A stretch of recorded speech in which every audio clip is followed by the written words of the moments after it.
G'day Bomber fans, it is 2 from 2 for the weekend. The Bombers VFL team followed the AFL and got up against Dyson Heppell's Port Melbourne. So both of our teams have won for the weekend. This one was a scrappy game of footy. It was not fun to watch. I think both games were just not fun to watch for us. Scoring came at a premium. We were down for most of it, barely hanging in, and then the second half surge really saw us get the lead and hold it. We ran out winners by 16 points in the end. Tough game of footy, which makes the win even sweeter. We're just percentage outside of the 8, by the way, in the VFL, so lots of good stuff happening.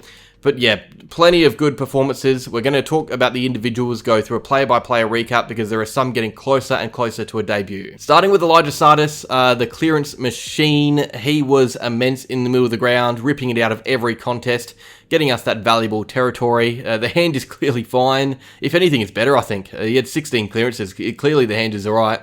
But yeah, I feel like he's unlucky to be playing in the VFL. He should be in the AFL, but no one in front of him is playing badly right now.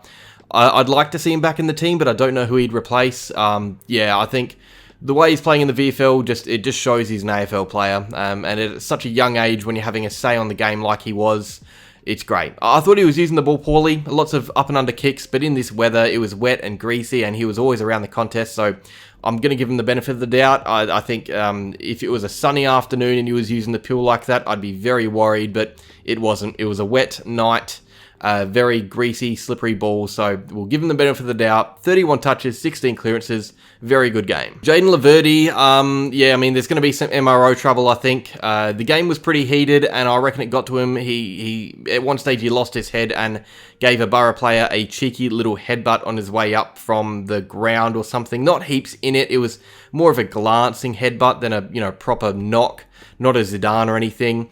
But that's an action you just got to cut out of the game. So, he probably should be suspended for a week or so. And look, a bump or something you can excuse because it's in play and it's a split-second decision half the time. But what he did was just not necessary. So if he does get suspended, he's only got himself to blame.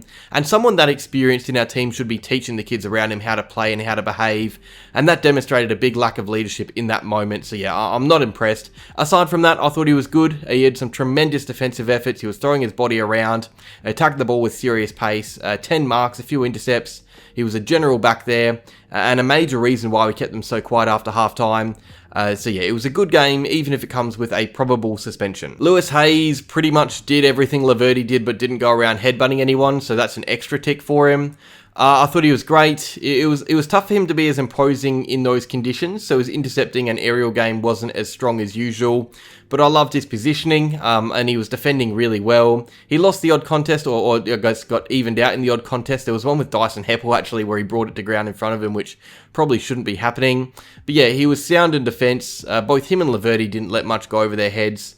He was good by foot for the most part. He got a lot of the ball, and a lot of those disposals came from, side-to-side kicking, nothing football.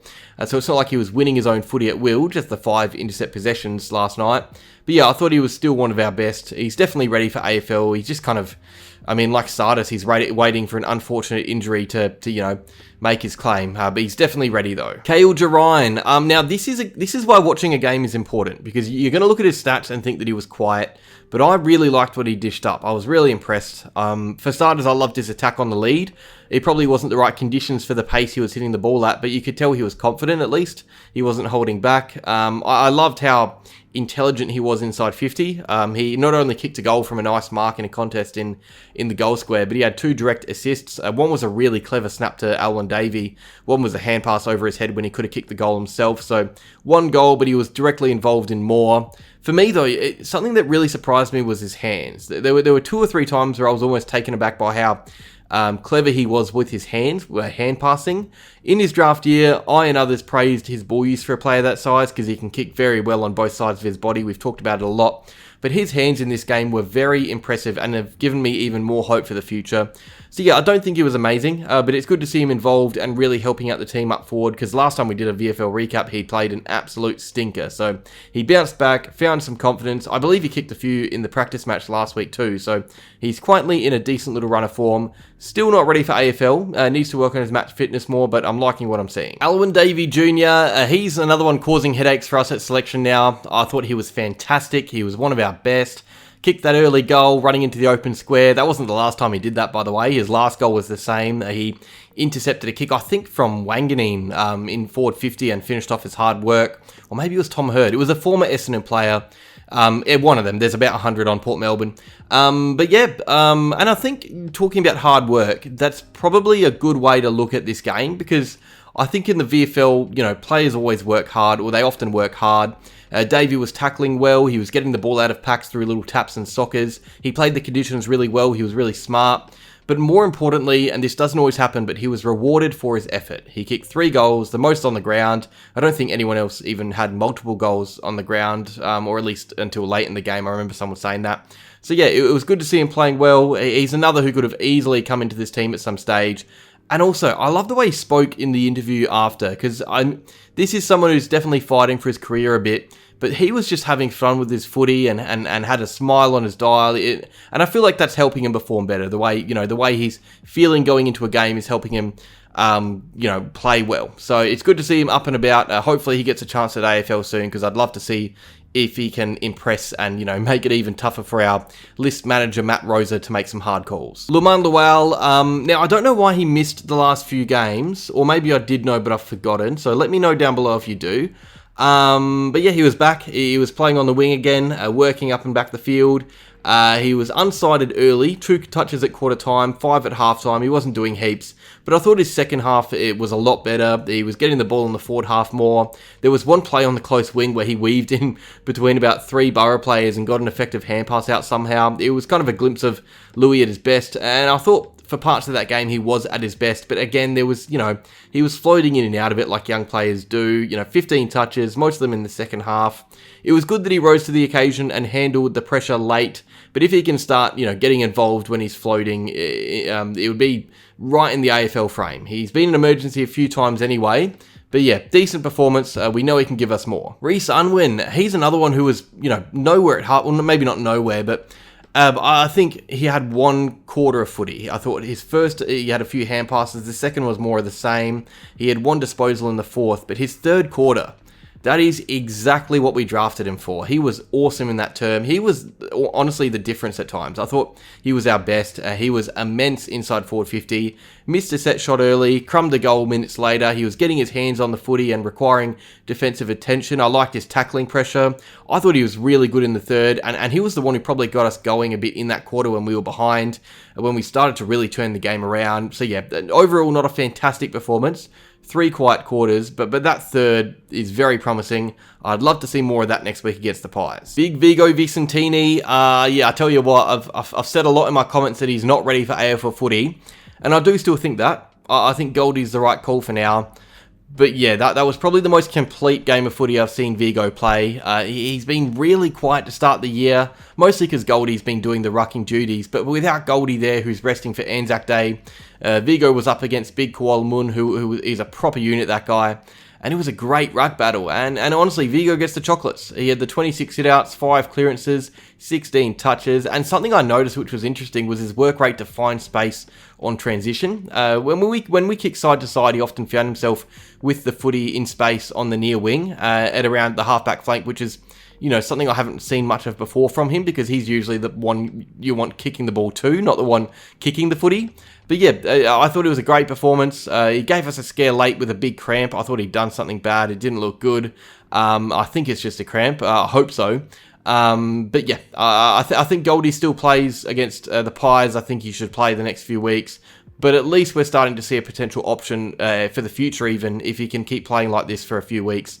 He shouldn't be picked off the back of 1 game, though. Last time he played, he had 7 disposals. So, yeah, big improvement, but still lots of work to do. Zak Johnson is playing really good footy right now. He's definitely getting closer to a debut. I still want to see more of him as an actual defender. He hasn't proven that he can handle playing on a dangerous AFL level forward. I think he would get torched by Liam Ryan, for example, but everything else he's doing is AFL level. His ball use is unreal. His right boot is an absolute gem. He's probably top 5 in the team already for ball use, and he just loves having the pill. He loves the responsibility. He went at 86% efficiency while progressing the ball forward with over 20 touches again for the 50th time in his short career. Yeah, he's just consistent. You expect him to go out and play well, and he does. He's just a really impressive young kid, this one. Something else I noticed was him giving other defenders a bit of a talking to at one stage, not in an angry way, but in the back of the screen, you know, he was the one driving a conversation, so maybe hints of leadership there. He's been captain in his junior years despite his younger age. He is a December baby, remember? I think only a few days off being in this year's draft, so it shows that, you know, he is actually a bit younger than those around him, and he still looks so composed and mature despite that. He just continues to impress every time he plays. Speaking of impressing, I almost think Jayden Nguyen was best on ground. It was definitely his best game in the red and black. He was fantastic. Was he best on ground? I don't know. Maybe. He was using the ball so well. He isn't as known for his disposal as Johnson, but he had the 20 touches and went at 95%, which is tremendous because he was taking on a little bit too. But for me, it was his grunt and how hard he was at it, because there are some players who they kind of gain strength through their attitude. This guy can't bench close to what most on our list could, but in a contest, in a one-on-one, he is strong and determined, and it's why he wins so many free kicks. 6 free kicks for the night, 2 of them holding the ball, I reckon. So his tackling's elite, but he also draws the high contact through his height and his center of gravity. Yeah, I love the way he plays. I really want him to succeed in the big time because he's so fun and energetic, and his attitude has to rub off on those around him. Physically, he's not an imposing player, and he's probably not the right size for AFL footy, but he definitely has AFL level attributes in there. So yeah, and we have him for 2 years because he's got that longer Category B contract, so he can just play good footy in the VFL for the next couple of seasons and get close to an AFL debut. I really want to see him at some stage because I love the way he goes about it. And Archer Day-Wicks, unfortunately every week there is one player resigned to a stinker. It just so happens that this week it's Archer Day-Wicks who had the cursed boots on. He's been great, to be honest, in the VFL to start the year. He's been our emergency in the AFL the last 3 weeks despite being a rookie. He's been close to a debut. He was on debut watch for a couple of weeks ago. But yeah, he wasn't at his best. He wasn't even close to at his best, if we're being honest. He was dropping chest marks inside 50, missing tackles, fluffing chances, 0 goals, 3 for the night. That second miss, by the way, that was a man who'd lost confidence, or a boy who'd lost confidence, I say. He's still young. He takes an unreal contested mark inside 50, goes back and without thinking snaps it, doesn't go through his routine. That was just a kid who did not want the pressure on him because of the way he was playing, and honestly, that is fine. That happens.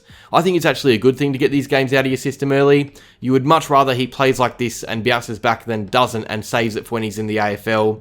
I think he's going to learn from this performance. I can almost guarantee you he'll be back. He was very poor, but remember what I said about Gerreyn before. He was hopeless a few weeks ago. Now he's having a huge impact on games.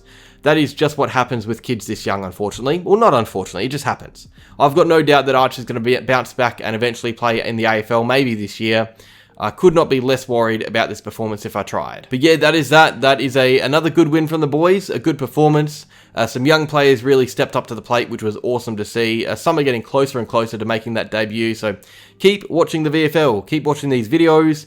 Plenty more to come this year. Cheers for watching. Like, subscribe, and go Bombers.